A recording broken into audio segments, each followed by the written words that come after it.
All right, let's start with how this project came about for you two. You've obviously worked together before as writers, but this is your first directorial debut. So was this planned for a long time? Was this the project that you wanted to do this on? Could you talk about that? Right.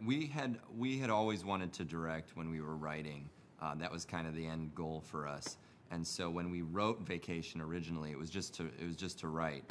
New Line asked if we had any interest in also directing it, and we jumped at the opportunity.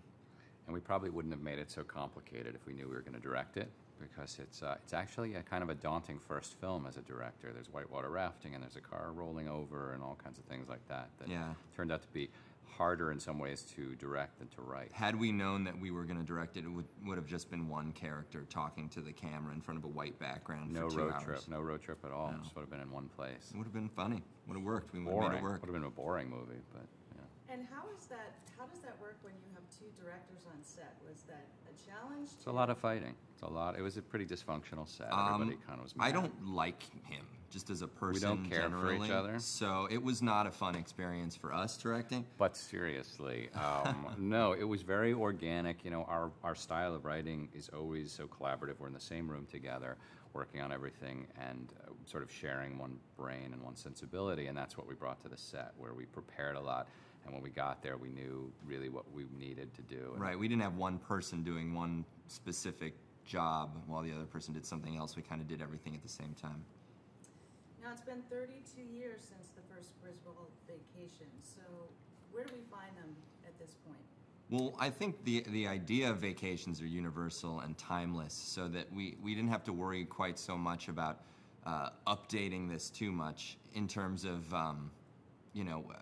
road trips are always going to be something. And the Griswolds, I think Rusty wanted to sort of recapture that feeling that he had when he went as a kid with his family. So but we pick up kind with... of blanked over some of the worst memories of that trip. So when we pick up, Rusty is a father of 2 boys. He's married to Debbie, who's played by Christina Applegate, and he's a regional airline pilot for an airline called Econo Air. It's not the most glamorous airline in the world. They tend to fly about 15-minute flights that you could easily drive, but that's his career.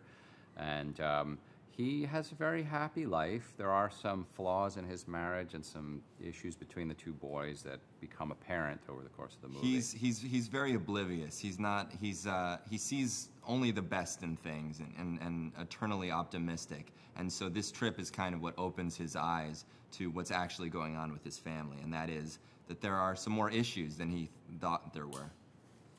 Now, this was it intentional that you honor the original Vacation story, but this also stands alone. How did you? Can you talk about that? Well, we knew when we wrote it and when we directed it that we had to sort of make our own voice be heard in this film.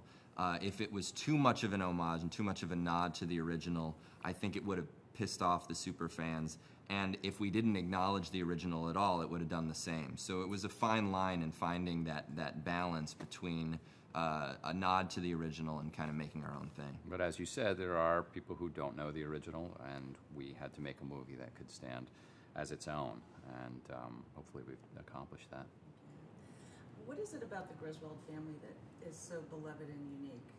They're just, I mean, especially Rusty and going back to Clark, they share certain characteristics. It's this dogged optimism, this determination to carry out a trip for their family that's going to be the best trip in the world, even in the face of ridiculous odds and mishaps and tragedies. There's also an inherent relatability in the father character, both in Clark and in Rusty. I think a lot of people see their own dads in that guy, especially anytime they've gone on a trip where he's absolutely desperate for everyone to have a really good time. You know, they only take 2 weeks out of the year off, and so there's a lot of pressure riding on this, and that pressure doesn't actually create a good time. In fact, a lot of the times it just makes people really stressed out.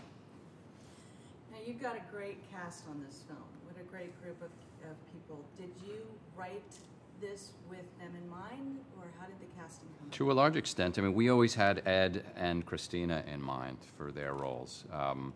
And then some of the cameos, I mean, Charlie Day was someone we always imagined for that river rafting guide. We worked with him on Horrible Bosses, and we were such huge fans of his from Sunny, and he's just a really versatile, talented, funny guy. So we knew we had to incorporate him in some way in the movie. But the rest, for the most part, the rest we sort of catered it to them once we cast them. Guys like Keegan-Michael Key and Ron Livingston and who else is in this movie? Chris Hemsworth, of course. And just leaning into their talents as well, like in the Four Corners scene with the four cops. We knew we were going to get some guys that were really good at improv and talented on their feet, and so we kind of hoped for that scene to be kind of what it was, where they were just going at each other. Now let's talk about this car, the new car in the film. This one? Yes, this one. Who came up with this idea? We kind of came up with it together. We knew that, sort of following in the theme of the Wagon Queen family truckster, that our movie had to have a unique vehicle, and we didn't want to just do a rehashing of that truckster. We wanted to make something new. And it's kind of a take on the family vehicle of today, the minivan that's eco-friendly and eco-conscious, but also wildly weird. The fact that it's a foreign car, Albanian, gives us the opportunity to give it all these features that make absolutely no sense. We kind of worked backwards from the comedy in some sense, like coming up with the most ridiculous things a car could do and then designing those in. We didn't have a lot of time to do it. It was a kind of a high-pressure situation where we had maybe a month to design it, and then they had to get it to the factory so they could build it. And this is actually a Toyota Previa with different body panels, and we had 4 or 5 of them when we were shooting. It was a difficult undertaking, though, and there were a lot of meetings that went into it and finding how to make a car funny, because car designers generally design cars, not comedy filmmakers. Writers, yeah. So it was a real challenge. It was great.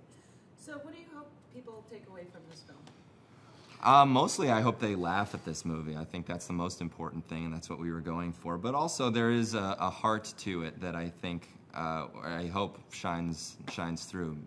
There is that relatability that families have to the road trip, and also just anytime they go on a vacation together. And if there are any conflicts at all, the more time you spend together, the more there's a light that's shined on that. And how do you resolve that?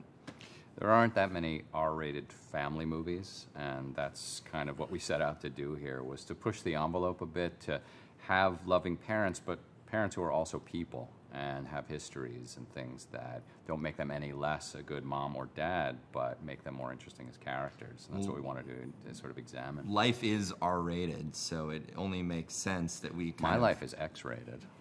Well, he's weird. He's got weird fetishes. But for most normal people, it's R-rated, and I think that it wouldn't do it justice if we were kind of whitewashing some of the edgier things that happen in our lives.